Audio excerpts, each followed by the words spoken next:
بسم اللہ الرحمن الرحیم۔ احادیث کا سلسلہ ہم آگے بڑھا رہے ہیں۔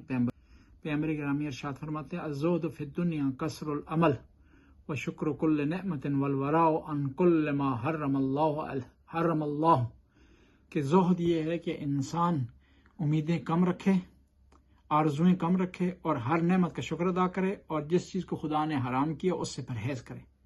لوگ سوال کرتے ہیں کہ تقوی، پرہیزگاری اور جو ہے وہ گناہ سے بچنا، اس کا معیار کیا ہے؟ پیغمبر گرامی اس کا معیار ارشاد فرماتے ہیں کہ انسان امیدیں کم رکھے، جو خدا نے دیا اس پہ شکر ادا کرے۔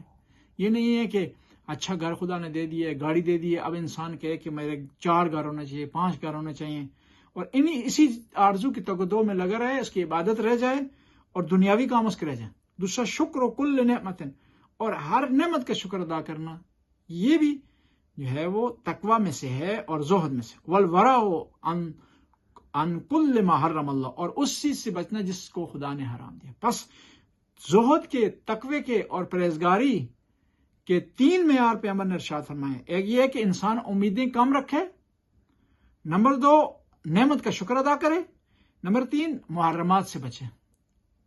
اور اس میں مین جو شکر ادا کرنا ہے، خدا نے جو نعمتیں دی ہیں، جسم کی نعمت دی ہے، بدن کی نعمت دی ہے، اولاد کی خدا نے نعمت دی ہے، اچھے دوستوں کی خدا نے نعمت دی ہے، اچھے رشتہ داروں کی خدا نے نعمت دی ہے، اس نعمت سے انسان فائدہ اٹھائے اور اس کے مقابلے میں خدا کا شکر ادا کرے، نماز پڑھے، واجبات کو بجا لائے، محرمات سے بچے۔ خدا اللہ تعالیٰ ہماری توفیقات میں اضافہ فرمائے اور ان باتوں پر ہمیں عمل کرنے کی توفیق عطا فرمائے۔ ربنا آتنا فی الدنیا حسنہ وفی الآخرۃ حسنہ وقنا عذاب النار۔ اللہم صلی علی محمد۔